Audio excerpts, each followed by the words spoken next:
Hey, this is Heather with Reach Mission Trips. We are excited to announce that we are implementing online forms for 2019, and I'm excited to walk through that process with you. Before we get started, I have a couple of notes. First, you'll want to make sure that you collect a current email address from each of the participants. Second, you'll want to give the parents a heads up to 1, have their health insurance card available as they complete the form, and 2, both the parent and the student should be present for signatures when completing the forms of anyone that's under 18. To get started, you'll head to the Reach website, and in the top right-hand corner is a button called Leader Login. You'll come to this page where you will have your username and password to enter. You should have received these in an email from the Reach office. Log in, and that'll bring you to a page specific to your youth group. The camp that you are registered for will be listed here, and then the number of spaces that you've reserved will be below. If you want to update this number, you can do that here, which will send us a notification to update your invoice and send it your way. But for now, you can keep working. There's 2 options when adding participants. You can either add returning participants who have been to camp in the past. It's saved their information, which will make their form really easy to fill out.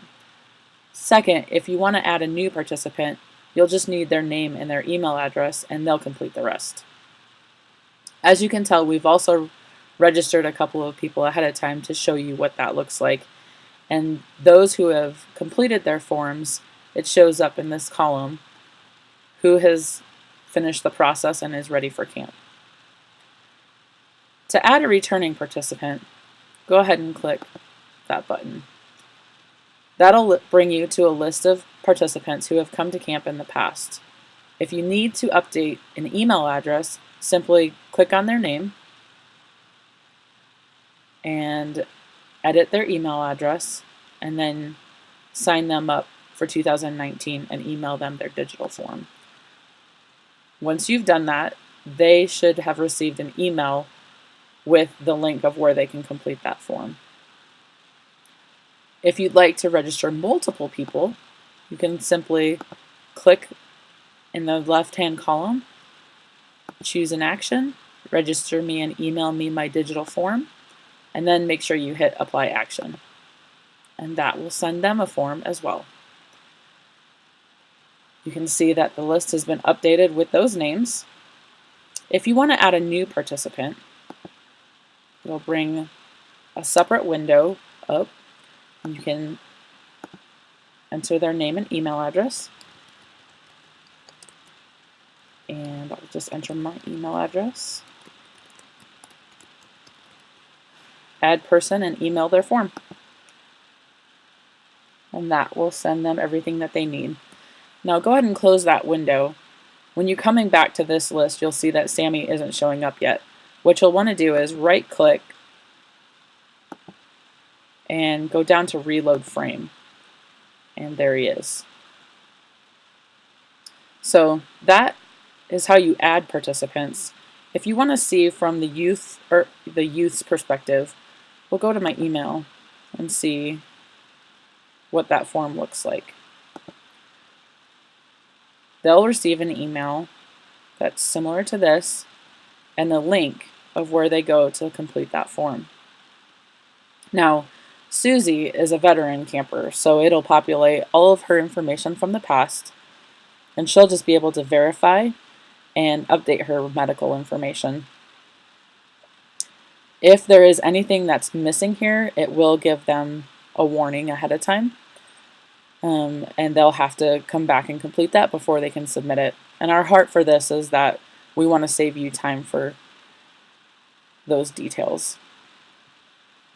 Now, when it comes to their health insurance, there's a couple of options. They can take a picture and upload their insurance card, or they can enter that information manually. If they don't have health insurance, they'll want to click here and confirm that release. Here they can enter their emergency contact information, and if they know the date of their last tetanus shot, they'll want to complete that. We also want to note that it's important as they're completing this that if there's an autofill that pops up as they're completing it, it'll change the participant's name to the parent's name. So just make your parents aware that they don't want to use autofill when completing the form. Go ahead and click Next, and it'll bring you to the release. Here it's inputted the person's name, the camp that they're attending, the dates. They want to read through that, and then they'll be able to sign. Now this person was an adult, so we won't need the adult and the participant signature, but you'll want to make sure that both are present if they're under 18. My signature is a mess. Okay, go ahead and submit that form.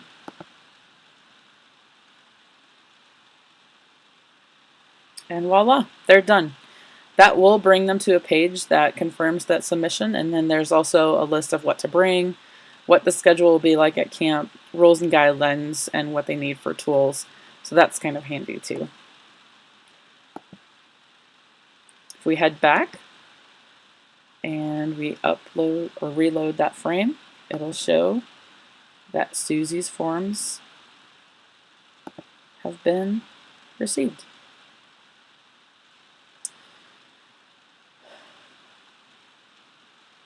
They also should receive an email confirmation that that form has been received.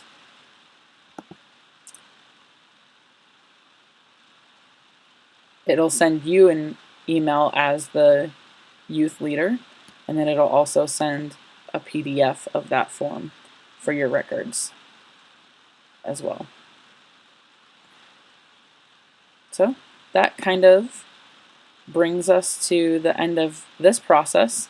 We just want to take a second to thank you for all that you do. We're excited about this process and the time that we know it will save you as youth leaders. We know that you have limited time, and the things that you should be doing is investing in your students. So we want to free you up to do that. If you have questions or any concerns about this process, please feel free to give me a call, 888-732-2492, or email us. And we just thank you for all that you're doing and for loving people well. Have a great day.